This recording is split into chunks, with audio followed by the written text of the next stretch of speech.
Hello बच्चों, good morning. कैसे हैं आप सब? आई होप आप ठीक होंगे। तो स्टूडेंट्स, अपन ने पढ़ा था लास्ट क्लास में एक टॉपिक, ठीक है, और वो टॉपिक था हमारा टिंडल इफेक्ट। तो टिंडल इफेक्ट के बारे में अपन ने बात की थी, और टिंडल इफेक्ट जो था वो एक्सप्लेन हो चुका था थोड़ा बहुत, और अपन ने बात की थी इस डायग्राम की, और मैंने बोला था कि इस डायग्राम के बारे में अपन वापस से बात करेंगे। पहले बताया था आपको कि टिंडल इफेक्ट होता क्या है, ठीक है। तो देखो, टिंडल इफेक्ट क्या होता है कि जब भी कोई कोलोइडल सॉल्यूशन पर कोई लाइट बीम आपतित होता है, इंसिडेंट होता है उसके ऊपर, वो प्रकाश यानी कि लाइट, तो वहां पर जो लाइट का पाथ है, प्रकाश का जो पथ है, वो हमें सेपरेटली यानी अलग से दिखाई देता है। इसे अपन क्या कहते हैं? टिंडल इफेक्ट कहते हैं। अब टिंडल इफेक्ट का कारण क्या है? कॉज ऑफ टिंडल इफेक्ट यानी टिंडल इफेक्ट का कारण। When light particles incident on colloidal solution, ठीक है, देन डीपी पार्टिकल्स स्कैटर्ड, मतलब स्कैटरिंग होती है द लाइट पार्टिकल्स, ठीक है। यानी जो कोलोइडल सॉल्यूशन है, ये कोलोइडल सॉल्यूशन है, इसके ऊपर क्या हो रहा? लाइट के पार्टिकल आ रहे हैं, यानी प्रकाश की वेव आ रही है, ठीक है। तो यहां पर ये लाइट का क्या करेंगे? स्कैटरिंग कर देते हैं। स्कैटरिंग जब होती है तो वो जो स्कैटर्ड लाइट होती है, प्रकीर्णित प्रकाश जिसे अपन बोलते हैं, वही हमारी आंखों के द्वारा हमें दिखाई देता है, ठीक है। तो देखो, this scattered light seen by our eyes, ठीक है। तो कॉज ऑफ टिंडल इफेक्ट में क्या बताया आपको कि क्या कारण है कि टिंडल इफेक्ट दिखाई देता है कोलोइडल सॉल्यूशन में? तो आप कहोगे due to scattering of light. Light का प्रकीर्णन होता है, प्रकाश का प्रकीर्णन होता है, ठीक है, डीपी के पार्टिकल्स के द्वारा। डीपी के पार्टिकल किसके होते हैं? कोलोइडल सॉल्यूशन के होते हैं, ठीक है। तो उसकी वजह से अपन को यहाँ पर टिंडल इफेक्ट शो होता है। अब डायग्राम की बात दोबारा करने को मैंने बोली थी आज की क्लास में, तो ये डायग्राम बना हुआ है। ये हमारा कोई लाइट सोर्स है जहां से प्रकाश आ रहा है। ये लेंस है, जो लेंस क्या करेगा? इस बिखरी हुई लाइट को एक सीधी डायरेक्शन दे देगा। स्ट्रेट डायरेक्शन में लाइट की वेव्स आ रही हैं। पहले भरा हुआ आपके पास एक पात्र है, उसके अंदर रखा हुआ NaCl ट्रू सॉल्यूशन, ठीक है, सोडियम क्लोराइड का वास्तविक विलयन, ठीक है। अब इसके बाद दूसरा रखा हुआ आपके पास colloidal solution of arsenic sulphide. अब हम क्या देख पाते हैं यहाँ पर कि यहां से यहां तक इस लाइट का कोई भी पाथ इस पात्र के अंदर दिखाई नहीं देता है। इसका मतलब do not show scattering of light, प्रकाश का प्रकीर्णन नहीं करता है, प्रकाश को बिखेरता नहीं है। प्रकीर्णन का मतलब होता है बिखेर देना, ठीक है। जबकि यहां पर हमें बिखरा हुआ प्रकाश यानी स्कैटरिंग ऑफ लाइट नजर आती है। और पर्टिकुलर माइक्रोस्कोप से अपन देखें तो यहां पर एक कोन बना हुआ नजर आता है अपन को, शंकु, जिसे अपन टिंडल शंकु भी कहते हैं। और यहां पर क्या भरा हुआ था? आर्सेनिक सल्फाइड का कोलोइडल सॉल्यूशन। तो आर्सेनिक सल्फाइड में कोलोइडल सॉल्यूशन में क्या हुआ? कोलोइडल सॉल्यूशन के जो डीपी के पार्टिकल है, उन्होंने आने वाली जो लाइट है उनके ऊपर उसका स्कैटरिंग कर दिया, यानी इसको बिखेर दिया। और ड्यू टू स्कैटरिंग, ये जो स्कैटर्ड लाइट होती है, जो प्रकीर्णित प्रकाश होता है, यही हमें दिखाई देता है, ठीक है, जिसे अपन कहते हैं टिंडल इफेक्ट दिख रहा है, ठीक है। स्कैटरिंग ऑफ लाइट शो कर रहा है कोलोइडल सॉल्यूशन, NaCl नहीं करता क्योंकि वो ट्रू सॉल्यूशन है। तो ये हमारा होता है कॉज ऑफ टिंडल इफेक्ट, और डायग्राम की बात अपन ने कर ली है, ठीक है।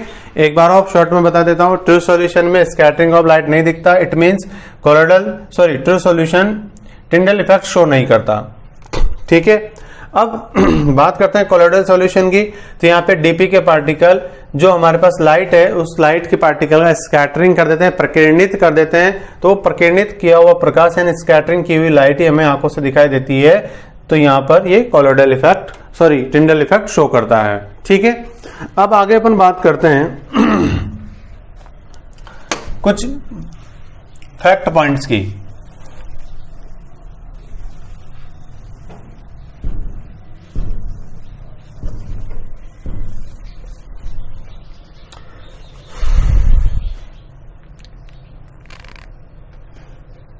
ठीक है, की पॉइंट देखो। पहला की पॉइंट क्या है आपका कि जो ट्रू सॉल्यूशन होते हैं ना, वो क्यों कोलोइडल सॉल्यूशन के कंपैरिजन में टिंडल इफेक्ट शो नहीं कर पाते हैं। तो उसके बारे में बता रहा हूं यहां पर। ट्रू सॉल्यूशन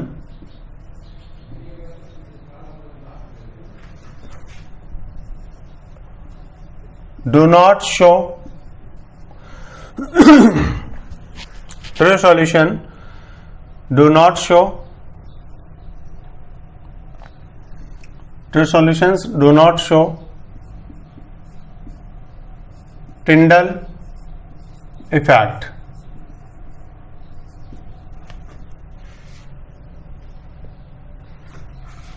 Because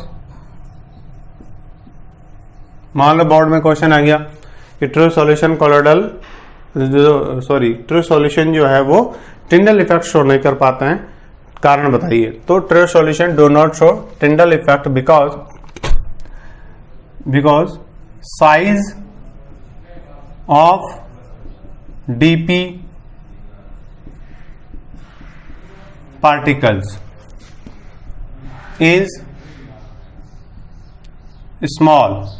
ठीक है, उसके डीपी के पार्टिकल का साइज आपको पता है छोटा ही होगा। क्यों? क्योंकि ट्रू सॉल्यूशन के अंदर पार्टिकल का साइज क्या होता है? 1 नैनोमीटर से कम, जबकि 1 नैनोमीटर से 1000 नैनोमीटर के बीच में कोलोइडल में होता है। तो यहां पर डीपी के पार्टिकल का जो साइज है वो क्या होता है? कम होता है। ठीक है, ड्यू टू स्मॉल साइज, मतलब स्मॉल साइज है उसकी वजह से आगे क्या होता है? Due to small size of DP particles, due to small size of DP particles, scattering of light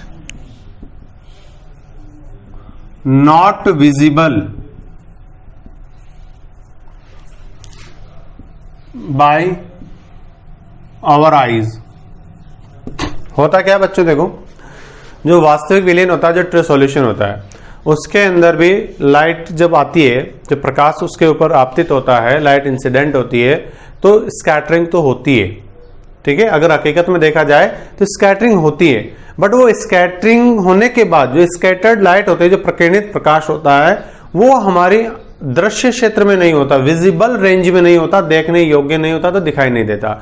आपको पता होगा, हम जब 11th क्लास में स्पेक्ट्रम पढ़ते हैं तो वहां पर अपन देखते हैं कि पर्टिकुलर इस वेवलेंथ से इस वेवलेंथ तक ही हम प्रकाश के जितने भी कलर बनते हैं उनको देख पाते हैं। तो वो हमारा दृश्य क्षेत्र बैंड कहलाता है, मतलब विजिबल रेंज। तो जो चीजें विजिबल रेंज के बाहर है वो हमें दिखाई नहीं देती। तो यहाँ पे स्कैटरिंग होती है, बट स्कैटर्ड लाइट जो होती है वो विजिबल रेंज में नहीं होती है। तो इसलिए अपन कह देते हैं कि यहाँ पे टिंडल इफेक्ट दिख नहीं रहा है। ठीक है, तो ये इसका कारण हो गया। अगर आपको बोर्ड में क्वेश्चन पूछ ले कि ट्रू सॉल्यूशन जो है टिंडल इफेक्ट शो क्यों नहीं करता, तो ये परफेक्ट आंसर हो गया आपके पास। दूसरा पॉइंट है बच्चों आपके लिए, देखो जो प्रकीर्णित प्रकाश होता है, स्कैटर्ड लाइट, ठीक है, वो डीपी और डीएम के बीच में जो रिफ्रैक्टिव इंडेक्स होता है उनके डिफरेंस पे डिपेंड करता है। ठीक है, तो मतलब अपन ये लिख देंगे यहाँ पर नेक्स्ट पॉइंट, एक फॉर्मूला है बट मैं आपको लैंग्वेज में लिखा देता हूं।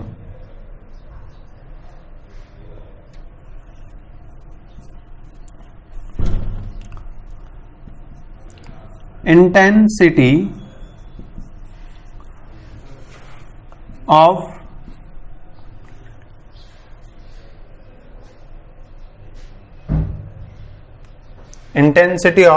scattered light, intensity of scattered light directly proportional to difference between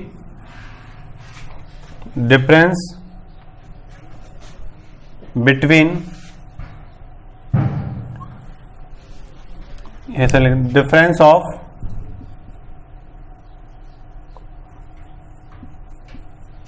refractive index between DP and DM. ठीक है, देखो जो प्रकीर्णित प्रकाश होगा, जो स्कैटर्ड लाइट होगी, वो कितनी इंटेंसिटी वाली होगी, कितनी चमक वाली होगी, कितनी तीव्रता वाली होगी, ये इस बात पर डिपेंड करता है कि डीपी और जो डीएम है, ठीक है, डीपी और डीएम मतलब प्रक्षिप्त प्रावस्था और प्रक्षेपण माध्यम, ठीक है, उनके जो रिफ्रैक्टिव इंडेक्स हैं उनमें कितना डिफरेंस है। यानी अगर आपको मोर इंटेंसिटी वाली स्कैटर लाइट चाहिए तो डीपी और डीएम जो है उनके रिफ्रैक्टिव इंडेक्स में डिफरेंस भी कितना होना चाहिए, ज्यादा। यानी जितना ज्यादा उनके अपवर्तनांकों में अंतर होगा, ठीक है, उतना ही ज्यादा तीव्रता वाला प्रकाश आपको दिखाई देगा। यह है इसका मीनिंग सीधा सीधा, ठीक है। नेक्स्ट पॉइंट अपन बात करें तो देखो, लियोफिलिक एंड लेयोफोबिक दो कोलोइडल सॉल्यूशन आपने पढ़े थे। तो लियोफिलिक के अंदर क्या होता है, कोलोइडल पार्टिकल का साइज कम होता है, ठीक है, तो वहां पर जो है टिंडल इफेक्ट नहीं दिखाई देता। तो अपन लिख देंगे लियोफोबिक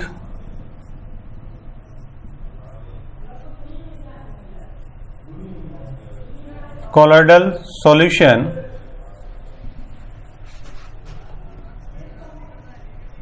shows Tyndall effect due to high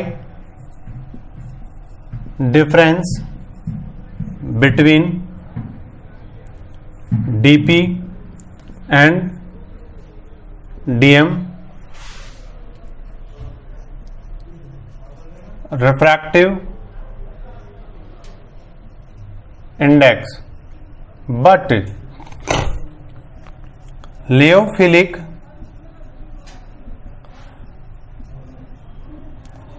colloidal solution do not show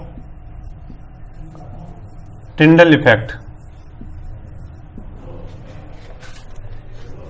because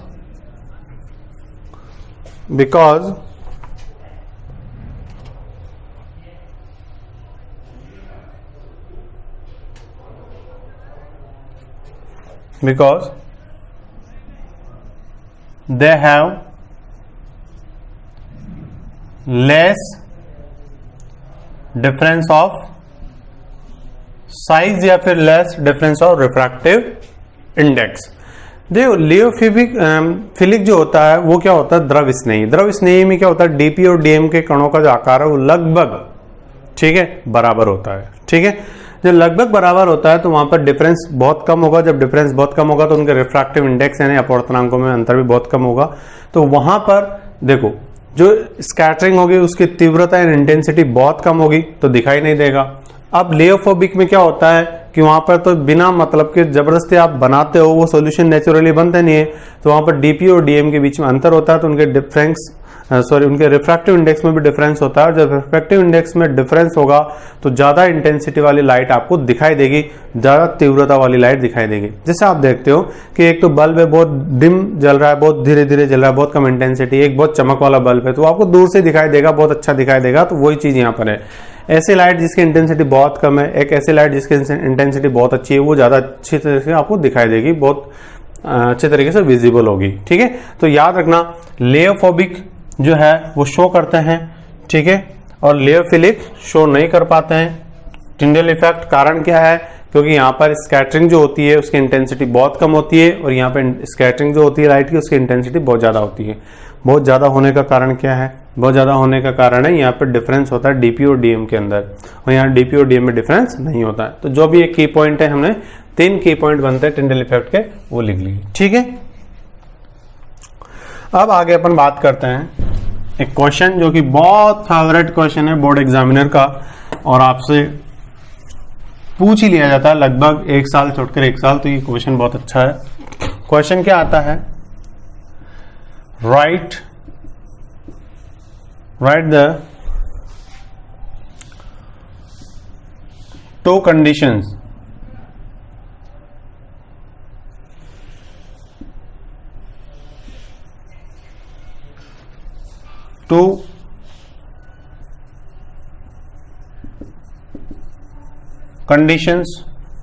of Tyndall effect। ठीक है, right the two conditions of Tyndall effect. Tyndall effect की दो शर्तें लिखी है। तो देखो पहली शर्त क्या है, मैं बता रहा हूं, बहुत अच्छे से याद कर लेना इसको, ठीक है।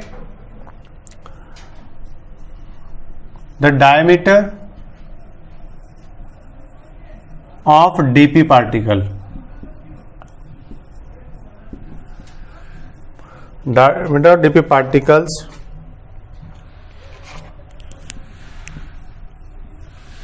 should not be very less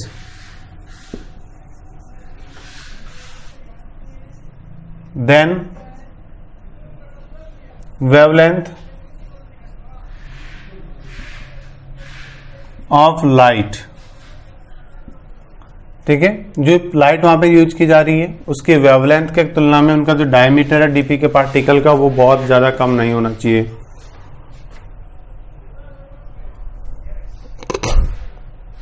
दूसरा है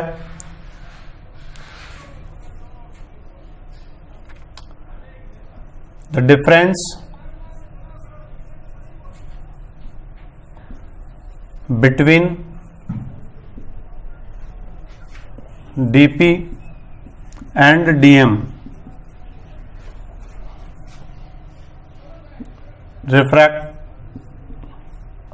रिफ्रैक्टिव इंडेक्स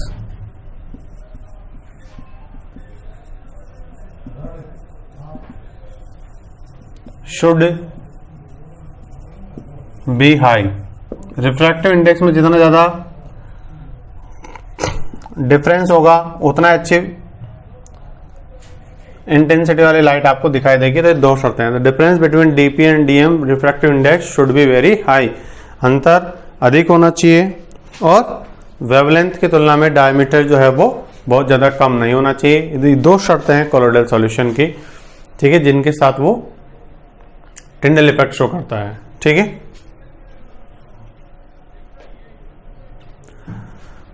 तो ये हमारा टिंडल इफेक्ट पूरा होता है, और टिंडल इफेक्ट से रिलेटेड जो भी हमारे पास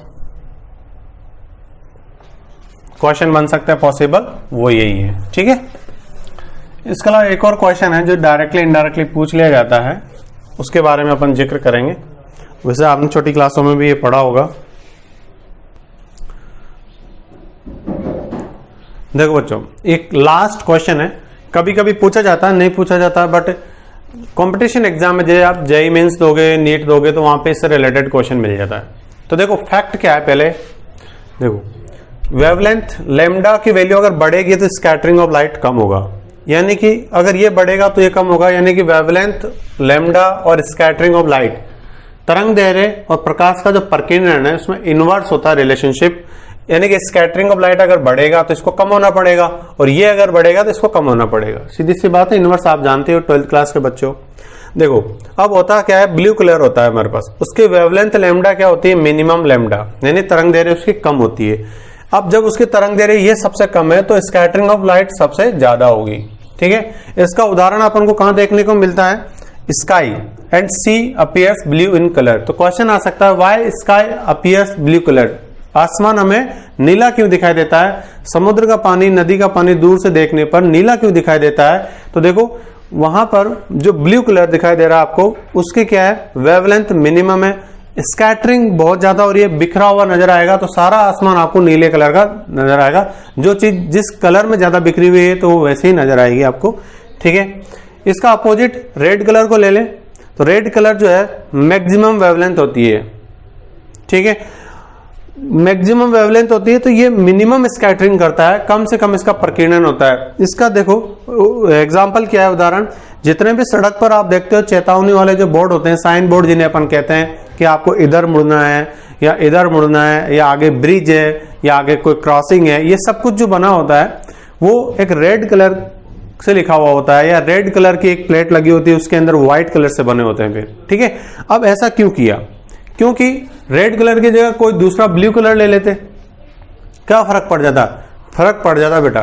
कारण क्या है, जब रेड कलर को लिया वहां पर यूज में, तो वहां पर क्या हुआ, स्कैटरिंग कम से कम होगी, कम से कम स्कैटरिंग होगी। तो रात में, नाइट में आप जब गाड़ी लेके जा रहे हो, आपकी गाड़ी की लाइट उस पर जब पड़ेगी तो वो चमकेगा, तो कम से कम वहां पर स्कैटरिंग होनी चाहिए। यानी वहां पे जो लिखा हुआ है वो आपको पढ़ने में आ जाए कि इधर मुड़ना है। अगर वहां ज्यादा से ज्यादा स्कैटरिंग होती, ज्यादा से ज्यादा चमक उत्पन्न होती, तो आपको कुछ भी समझ में नहीं आता। जैसे आकाश में अगर कुछ लिखा हुआ है तो आपको कुछ समझ में आएगा क्या? नहीं आएगा, सारा एक जैसा दिखेगा। उस सीन में क्या होगा कि जिस पर्पज के लिए साइन बोर्ड लगाया वो तो आप पढ़ ही नहीं पाए, तो आपके साथ कोई दुर्घटना घट जाएगी। इधर मुड़ना था और आप इधर मुड़ गए, कुछ गलत सलत दिख गया।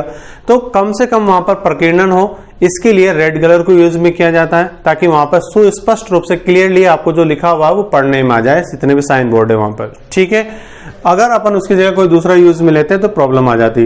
तो यहाँ पे क्वेश्चन ये आता है कि why all the sign boards are made by red colour, या फिर वाई स्काई या sea appears in the blue colour. तो इसका आंसर आप आई होप आप कर दोगे, क्योंकि वेवलेंथ का रोल है यहाँ पर। जितनी ज्यादा वेवलेंथ उतना ही कम स्कैटरिंग। ठीक है, वेवलेंथ ज्यादा तो स्कैटरिंग कम, इनवर्स है, याद रख लेना। तो ये हो गया हमारे पास। देखो काइनेटिक प्रॉपर्टी हमने स्टार्टिंग में पढ़ ली थी, आज हमने कंप्लीट कर लिया ऑप्टिकल प्रॉपर्टी को। अब नंबर आता है हमारे पास 3 प्रॉपर्टी मैंने कोलॉइडल सॉल्यूशन की आपको बताई थी, और तीनों प्रॉपर्टी अपन पढ़ने वाले हैं। तो तीसरी प्रॉपर्टी हमारे पास बची है इलेक्ट्रिकल।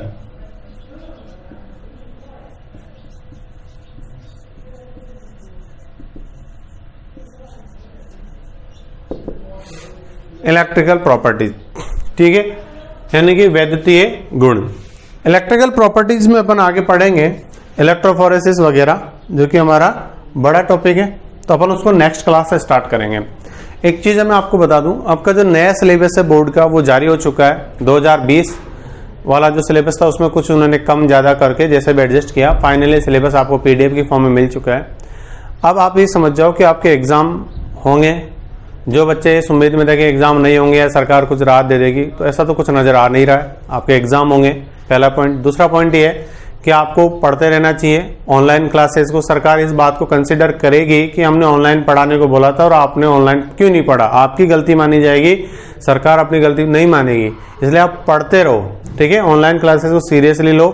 आपका जो सिलेबस है उसमें से हम पढ़ा रहे हैं अभी तक, थैंक्स गॉड कि अपन ने जो पढ़ा है केमिस्ट्री के अंदर, उसमें सॉल्यूशन चैप्टर में जरूर एक तो असामान्य अनुभार यानी एबनॉर्मल मोलर मास वाला जो लास्ट टॉपिक है वो एक वांट ऑफ फैक्टर, वो आपके एग्जाम में नहीं रखा गया है, मतलब उसको हटा दिया है। बाकी सारा जो भी अपन ने अभी तक पढ़ा वो सब कुछ आपके सिलेबस में रखा गया है यथावत। तो ये बहुत अच्छी बात है कि आपका फायदा हो गया। कैसे? अगर मान लो कि अपन ने पढ़ा था उसमें से काफी सारा पोर्शन अभी वो नया सिलेबस जो आया उसमें नहीं होता, तो फिर आपका तो लॉस हो जाता, नुकसान हो जाता। पर कि ऐसा नहीं हुआ, ये अपन अच्छी बात है अपने लिए, ठीक है। भाग्यशाली है आप और मैं दोनों, ठीक है। मुझे भी एक्स्ट्रा मेहनत करनी पड़ती है अदरवाइज। अब क्या करना है, अब तो सिलेबस आ गया है, तो हम सारी क्लासेस उसी के अकॉर्डिंग आपको प्रोवाइड कर रहे हैं, ठीक है। आप सिलेबस के अकॉर्डिंग पढ़ने लग जाओ। 5-5 नंबर के आपके चैप्टर कर दिए हैं, पहले 3-3 नंबर के 4-4 नंबर के हुआ करते थे, तो वो जो चैप्टर उन्होंने हटाए उनका वेटेज इसमें जोड़ दिया है, ठीक है। तो आप जो ऑनलाइन पढ़ा रहे हैं उसे यूं समझ लीजिए कि आपके ऑफलाइन क्लास का ही पार्ट है ये, वो बहुत गंभीरता से ले लें, याद करना शुरू कर दें, रिवाइज करना शुरू कर दें। प्रॉपर पढ़ाई जैसे होती है, जैसे करते हैं आप वैसे करना शुरू कर दें, क्योंकि जब भी आपके एग्जाम होंगे तो कोर्स तो ये जो आपको रिवाइज कर जाए पूरा पढ़ के जाना ही है, पेपर आपको देना ही है। अगर आप लापरवाही बरतोगे इस बात को लेकर के कि कोरोना चल रहा है अभी, तो ढिलाई बरतोगे तो उसके परिणाम आप ही को भुगतने होंगे, ठीक है ना। तो आपको अपनी चिंता है, तो हम पूरा सपोर्ट कर रहे हैं, पूरा सहयोग कर रहे हैं। आप पढ़ते रहिए और अच्छे से याद करते रहिए। Thank you so much.